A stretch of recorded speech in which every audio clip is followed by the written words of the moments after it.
नमस्कार. मालिकेच्या पुढील काही भागांमध्ये आपल्याला खूपच जबरदस्त असा ट्विस्ट पाहायला मिळणार आहे. कारण कमळी आणि तारिणी या दोन मालिकेंचा महासंगम असणार आहे. त्यामुळं आता इतके दिवस आपल्या कमळी मालिकेमध्ये जे प्रकरण होतं ड्रग्जचं, म्हणजे ड्रग्जमध्ये कमळीला अटक केलेली होती, ज्या गोष्टी घडलेल्या होत्या ते आता पुन्हा येणार आहे आणि कमळीवरती आरोप केले जाणार आहेत. एकतर कमळी कॉलेजची जीएस आहे आणि त्याचबरोबर या प्रकरणामध्ये ती अडकलेली होती. ती त्यातून निर्दोष सुटलेली आहे. तिने स्वतःला निर्दोष सिद्धही केलेला आहे. कारण त्यामध्ये चरण सामील झाला होता, अनिकाही सामील होती. पण कमळीने अनिकावरती जणू काही उपकार केलेले होते म्हणून अनिकाला पोलिसांनी अटक केलेली नव्हती.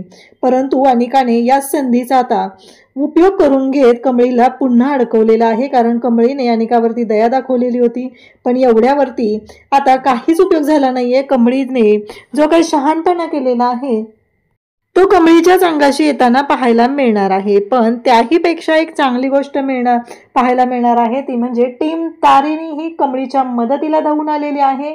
कारण कौशिकी खांडेकर हिने ही न्यूज बाहेर काढलेली आहे. कौशिकी खांडेकरने सर्व जगासमोर आणण्याचं ठरवलेलं आहे. ते म्हणजेच की कौशिकी खांडेकरला सगळ्या जगासमोर हे आणायचं आहे की अन्नपूर्णा ग्रुप ऑफ इन्स्टिट्यूट म्हणजे अन्नपूर्णा कॉलेजमध्ये हे जे काही प्रकरण घडलेलं होतं त्याचे परिणाम सगळ्यांना भोगायला लागलेले होते. तर हे सगळं जे काही घडत आहे त्यावेळेस खूप मोठा राडा होणार आहे. ते आपण आजच्या या व्हिडिओमध्ये पाहणार आहोत. त्यासाठी हा व्हिडिओ शेवटपर्यंत पहा. त्याचबरोबर चॅनलवरती नवीन असाल तर चॅनलला नक्की सबस्क्राईब करा. तर इकडे सगळ्या न्यूज चॅनलवरती न्यूज आलेली आहे, ती म्हणजे अन्नपूर्णा कॉलेजमध्ये ड्रग्ज संदर्भात गोष्ट घडलेली होती. ड्रग्ज सापडले होते हॉस्टेलमध्ये, मुलींच्या रूममध्ये ड्रग्ज सापडलेले होते.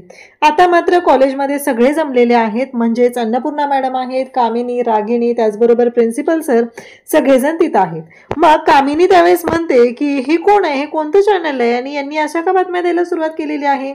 तेव्हा मात्र अन्नपूर्णा मॅडम म्हणतात की MN न्यूज चॅनल जे आहे त्या चॅनलची जी हेड आहे ती म्हणजे कौशिकी खांडेकर. तर कौशिकी खांडेकर हिने हीच न्यूज दिलेली आहे. आता मात्र खूप मोठा गोंधळ सुरू झालेला असतो. अन्नपूर्णा मॅडम सगळेजण पोलीस स्टेशनमध्ये गेलेले असतात. नक्की हे प्रकरण काय आहे ते पाहायचं असतं. आणि इकडे कॉलेजमध्ये मात्र आता कॉलेजमध्ये कमळीचा निषेध केला जात असतो. या सगळ्यामध्ये अनिका जबाबदार असते. अनिका हे सगळं जाणून बुजून करत असते. आणि आता काही माणसं बोलवलेली असतात आणि त्यांनी काळी शाई सुद्धा आणलेली असते. कमळीच्या अंगावरती फुगे फेकून मारले जात असतात आणि त्याचबरोबर हे सगळं जे काही घडत असतं त्यामुळं कमळी मात्र हादरलेली असते. आणि काळी शाई लावायला कमळीच्या तोंडाला आलेले असतात.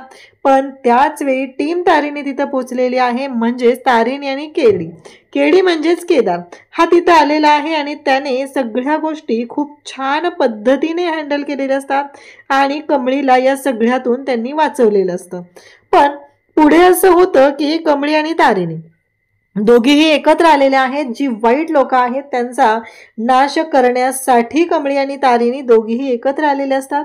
त्याचबरोबर तारिणीलाही माहिती असतं की कमळी कशी आहे, कमळीची काहीही चूक नाही आणि तरीही कमळीला या सगळ्या गोष्टींमध्ये अडकवलं जाते हे सगळं तारिणीला माहिती असतं. कारण कमळी ही नेहमी सत्याच्या बाजूने लढणारी आहे, तर तारिणी सुद्धा तशाच पद्धतीची आहे. तारिणी नेहमी इकडे सत्याच्या बाजूने लढत असते आणि सगळ्यांना न्याय मिळवून देत असते. तर हे जे तारिणीचं काम असतं ते कमळीला सुद्धा माहिती आहे. आणि त्याचबरोबर इकडे आता अनिकाने हे कारस्थान केले हे कमळीच्या लक्षात आलेलं असतं. तेव्हा मात्र आता कमळीने ठरवलेलं असतं की शांत राहायचं नाही. आणि मग मात्र कमळी अनिकाला अनिकाला विचारू लागते की हे सगळं काय चाललंय तुझं, म्हणजे तू हे सगळं मुद्दाम केलेलं आहे. एकतर कॉलेजचं नाव बदनाम होत आहे आणि त्यात तू अशा पद्धतीने आणखी गोंधळ घालत आहे. त्यामुळं कॉलेजला तुझ्यामुळं त्रास भोगावा लागत आहे. हे सगळं जेव्हा घडत असतं तेव्हा मात्र अनिका म्हणत असते मी काहीच केलेलं नाही. परंतु या सगळ्या गोष्टी ज्या असतात त्या तारिणीला त्याचबरोबर कमळीला माहिती असतात. ऋषी तिथं आलेला असतो आणि ऋषी म्हणत असतो की अनिका बंद कर तुझी ही नाटकं, कारण आम्हाला सगळ्यांना माहिती आहे की तू कशी आहे आणि कोणत्या पद्धतीने काय करू शकते. हे सगळंच आम्हाला चांगलंच माहिती आहे. त्यामुळं तू स्वतःला सोज्वळ समजण्याचं जे काही नाटक करत आहे, ढोंग करत आहे ते चांगलंच आम्हाला माहिती आहे. असं ऋषीने सुद्धा स्पष्टपणे सांगितलेलं असतं. आणि मग मात्र कमळीने अनिकाला दम दिलेला असतो. तिला सांगितलेलं असतं की एक गोष्ट कायमस्वरूपी लक्षात ठेवायची आहे, जर पुन्हा माझ्या वाटेला जाण्याचा प्रयत्न केला तर गाठ माझ्याशी आहे, असं कमळीने तिला ठणकावून सांगितलेलं आहे. त्याचबरोबर इकडे आपल्याला पाहायला मिळतं ते म्हणजे बंड्या, त्याचबरोबर कॉलेजमधली बरीचशी टीम ही कमळीच्या पाठीशी खंबीरपणे उभी आहे. परंतु कमळी ही आता सध्या तरी ती ऋषीशी बोलत नाहीये. तिला ऋषीचं वागणं पटलेलं नाहीये, कारण बंड्याच्या बाजूने ऋषी उभा राहिलेला नाहीये. बंड्याची साथ त्याने दिलेली नाही, कारण बंड्या हा खरा होता तरीही बंड्याच्या बाजूने तो उभा राहिलेला नाहीये. या गोष्टीचा खरं तर कमळीला राग आलेला असतो, म्हणून कमळी ऋषीशी बोलत नाहीये. तर इकडे आपल्याला पाहायला मिळतं की आता कमळीला अडकवायचंय म्हटलं की कामिनी आणि रागिनी या दोघींनी जाऊन युवराजची भेट घेतलेली आहे आणि युवराजच्या मदतीने कमळीला आणखी अडकवण्यासाठी प्रयत्न केले जात आहेत. म्हणजे त्यांचा प्लॅन सुरू झालेला आहे युवराजच्या मदतीने कमळीला कसं अडकवायचं. तर इकडे आता तारिणीने सगळी तयारी केलेली असते आणि अनिका या सगळ्यामध्ये आहे. तो व्हिडिओ जो कमळीकडे असतो त्या व्हिडिओचा वापर करून आता तारिणी आणि कमळी दोघीही एकत्र आलेले आहेत आणि या सगळ्यामध्ये आता वाट लावायची अनिकाची हे ठरलेलं आहे. कारण कॉलेजची तर बदनामी होतच आहे. अन्नपूर्णा मॅडमनी कितीही प्रयत्न केले तरीही कौशिकी खांडेकर मात्र गप्प बसायला तयार नाही. तिच्या न्यूज चॅनलवरती ज्या बातम्या आहेत त्या चालूच आहेत, कारण जोपर्यंत या सगळ्या गोष्टींचा उलगडा होत नाही तोपर्यंत शांत राहायचं नाही, हे सगळं कौशिकी खांडेकरचं ध्येय असतं आणि तशाच पद्धतीने तिचं चॅनल, तिचं नेटवर्क काम करत असतं.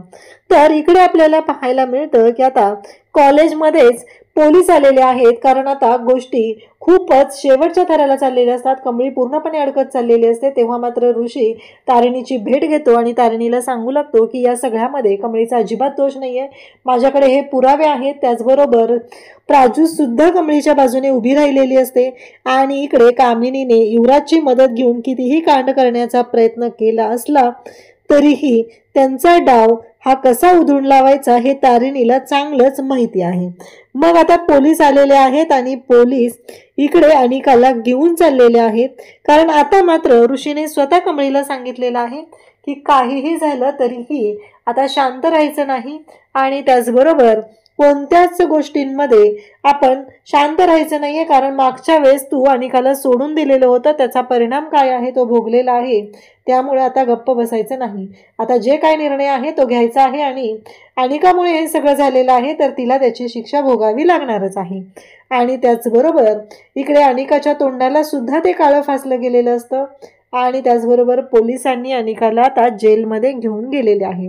अनिकाचं जे कारस्थान आहे ते समोर आलेलं आहे पुराव्यांनिशी, कारण कितीही कारस्थानं कामिनीने त्याचबरोबर रागिनीने इकडे कमळीच्या विरोधात केलेली असली तरी नेहमी विजय हा सत्याचा होतो आणि कमळी मात्र निर्दोष आहे हे सगळ्यांच्या समोर आलेलं आहे.